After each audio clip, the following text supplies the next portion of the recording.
राधे राधे साथियों। अतुल क्लासेस में आपका हार्दिक स्वागत, अभिनंदन और वंदन है। उम्मीद होगी कि आप सभी लोग अच्छे होंगे और आप सभी लोगों की पढ़ाई भी अच्छी चल रही होगी। आज हम बात करेंगे कोशिका। हमारा टॉपिक है कोशिका। कोशिका जीवन की मूलभूत इकाई होती है। कोशिका कह सकते हैं कि कोशिका सभी जीवों की संरचनात्मक एवं क्रियात्मक और जैविक इकाई है। इसे जीवन की इकाई भी कहते हैं क्योंकि सभी जीवों में कोशिका से बनी होती है। संसार में जितने भी जीव हैं, जितने भी जंतु हैं, पेड़ हैं, पौधे हैं, सभी कोशिकाओं से मिलकर बने हुए हैं। और इन्हीं कोशिकाओं से कोशिका से ऊतक, ऊतक से अंग, अंग से अंग तंत्र और अंग तंत्र से शरीर हमारा बना हुआ है। अगर कोशिका की बात करें तो कोशिका को सेल भी कहा जाता है। कोशिका के अध्ययन को साइटोलॉजी कहा जाता है। कोशिका के अध्ययन को साइटोलॉजी कहा जाता है।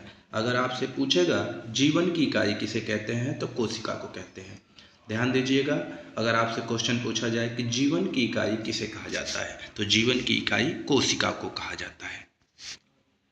जीव एक कोशिकी, बहुकोशिकी। एक कोशिकी जीव जैसे अमीबा, बैक्टीरिया, पैरामीशियम, यह सब जो जीव होते हैं एक कोशिकी होते हैं। मतलब या तो नर होंगे या तो मादा होंगे। इसमें किसी दो मेलों की जरूरत नहीं होती है। यह अकेले ही अपने परिवार को आगे बढ़ाने की क्षमता रखते हैं। ऐसे जीवों को एक कोशिकी कहते हैं। बहुकोशिकी में मानव हो गया, पौधे हो गए और जीव जंतु हो गए, यह सब क्या है, बहुकोशिकी है। आइए बात करते हैं कोशिका की खोज। कोशिका की खोज सर्वप्रथम रॉबर्ट हुक ने किया था। किसने किया था? रॉबर्ट हुक ने किया था। 1665 में किया था। 1665 में रॉबर्ट हुक ने कोशिका की खोज की थी। कोशिका की खोज तो रॉबर्ट हुक ने कर दिया, लेकिन यह जो कोशिका थी कुछ समय बाद हमें पता चला कि यह मृत कोशिका थी। कौन सी कोशिका थी भाई? मृत कोशिका थी। और अगर आपसे क्वेश्चन पूछे कोशिका की खोज सर्वप्रथम किसने किया था तो रॉबर्ट हुक ने किया था, लेकिन वह मृत कोशिका थी। कैसी कोशिका थी? मृत कोशिका।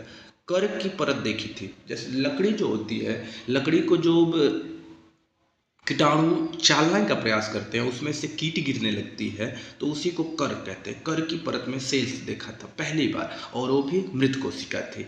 फिर कुछ समय बीतने के बाद लगभग 9 वर्षों बाद एंटोनियो वैन लेeuwenhoek ने जीवित कोशिका की खोज की थी। 1674 में की थी। कब की थी? 1674 में की थी। जीवित कोशिका को देखा था। बैक्टीरिया और शुक्राणु की भी पहचान करने वाला व्यक्ति जो था वह था लेeuwenhoek था।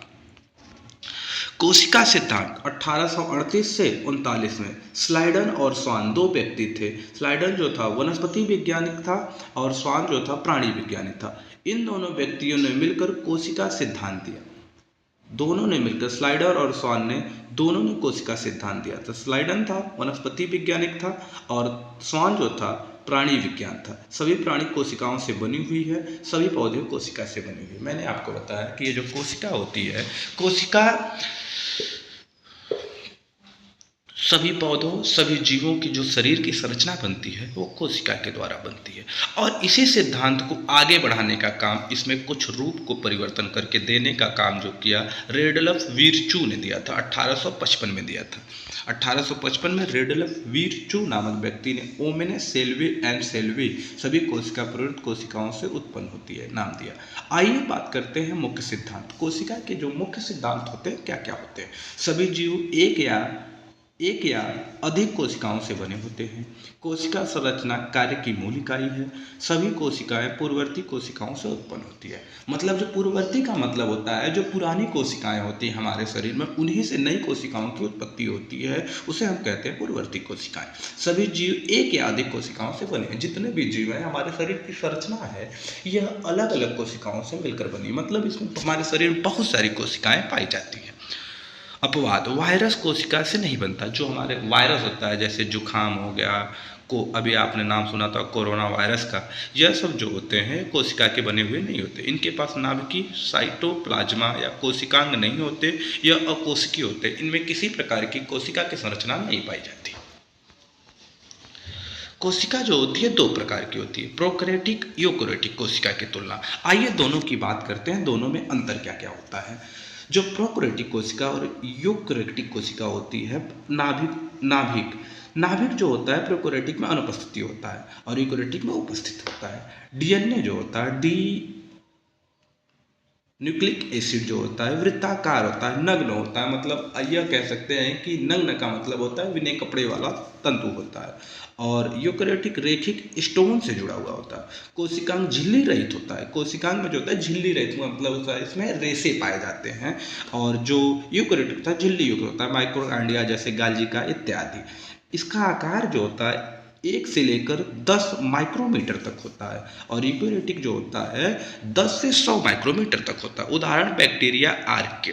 और अगर यूकैरियोटिक की बात करेंगे, जंतु, पादप, कवक, प्रोटोस्ट आदि होते हैं। महत्वपूर्ण अवधारणा इसमें क्या होती है? बैक्टीरिया और साइनोबैक्टीरिया प्रोकैरियोटिक होते हैं और नाइट्रोजन स्थिरीकरण एवं जैव भू रासायनिक चक्र में भूमिका निभाते हैं।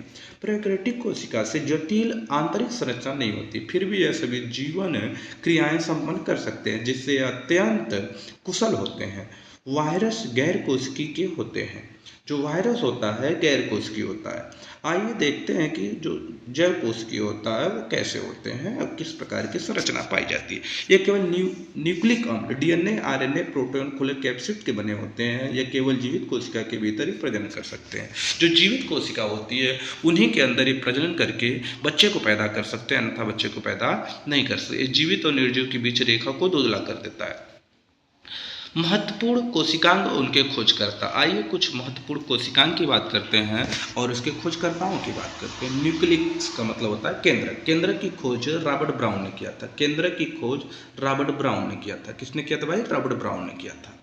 यह बहुत ही मोस्ट इंपॉर्टेंट टॉपिक है। ये आपको जो खोजकर्ता हैं इनका नाम आपको याद रखना पड़ेगा। माइक्रोकांडिया की सीबांडिया ने किया था। सीबांडी किसने किया था? सीबांडी ने किया था। राइबोसोम जॉर्ज, राइबोसोम की खोज किसने किया था? जॉर्ज प्लोडेन ने किया था। 1955 में किया था। प्रोटीन संश्लेषण स्थिरीकरण होता है। लाइसोसोम की बात करेंगे। लाइसोसोम की खोज क्रिस्टियन डी डेवी ने किया था। लाइबोसोम की खोज जो किया था, लाइसोसोम जो हमारा भाई इसकी किया था लाइसोसोम क्रिस्टियन डी डेवी ने किया था। जिसे कोशिका की आत्मघाती थैली भी कहते हैं। क्या कहते हैं भाई? कोशिका की आत्मघाती थैली। आपको ये मोस्ट इंपॉर्टेंट टॉपिक एकदम है। आपको पूछा जाएगा आत्मघाती थैली किसे कहा जाता है? लाइसोसोम को कहा जाता है। किसे कहा जाता है? लाइसोसोम को आत्मघाती थैली कहा जाता है। गाल्जिया तंत्र कैमिलो गाल्जी ने किया था। 1858 में किया था। पैकेजिंग का स्रोत होता है जिसमें प्रोटीन का संशोधन होता है। प्रोटीन एक मात्रा से बदलकर दूसरी मात्रा में संशोधित का कार्य करता है। रिटिकुलम यार के.आर. पोर्टर ने किया था। किसने किया था? के.आर. पोर्टर ने किया था। सेंट्रोसोम, सेंट्रोसोम उतना इंपॉर्टेंट नहीं है आपके लिए, इसको अगर नहीं याद करेंगे तब भी कोई दिक्कत नहीं है। प्रोटोजोमा भी ये आपके लिए इंपॉर्टेंट नहीं है भाई। समान कोशिकाओं की संरचना। आइए बात करते हैं समान कोशिकाओं की संरचना कैसी होती है। कोशिका झिल्ली, प्लाज्मा माइब्रोम। संरचना फास्फोफोल्ड द्वितीय स्तरीय झिल्ली जिसमें प्रोटीन एम्बेड होता है। कार्य अर्धपारगम्य अवरोध पदार्थों के अवगमन को नियंत्रित करता है। परीक्षा प्रांत कोशिका परिवहन, परिसरण, सक्रिय निष्क्रिय परिवहन एनसीईआरटी के समान विज्ञान में उल्लिखित है। साइटोप्लाज्मा संरचना जैसे झिल्ली जेली जैसी पदार्थ जिसमें साइटो जेली, आप जेली जैसे चॉकलेट आता है जेली वाला, आपने देखा होगा कि वह बहुत ही अपारदर्शी होता है। इसमें इस पार से उस पार की चीजें दिखाई देती है। जेली जो होता है इसकी संरचनाएं बदलती रहती है। जैसे आप इसको दबाएंगे तो इसको छोड़ेंगे तो फिर अपनी पुनः अवस्था में मतलब इसका आकार जैसा अपने हाथों से देना चाहते हैं उस प्रकार की संरचना हम इसको प्रदान करते हैं, तो उसी को बोलते हैं जेली बोलते हैं। केंद्रक, केंद्रक डबल झिल्ली वाली संरचना जिसमें केंद्रक जो होता है इसमें डबल झिल्ली पाई जाती है। 2 प्रकार की झिल्लियां इसमें पाई जाती हैं। कोशिका भित्ति केवल पौधे और कवक कुछ प्रोटोस्ट में पाए जाते हैं। सुल्लोज, सुल्लोज हमेशा पौधों में पाए जाते हैं, काइट कवक में पाया जाता है। पौधे और पशु कोशिका में अंतर। पौधों में कोशिका भित्ति क्लोरोप्लास्ट बड़ी केंद्रिका रिक्तिका होती है। पशुओं में साइटोसोम छोटी रिक्तिका होती है। कई कोशिकाएं भित्ति नहीं होती है।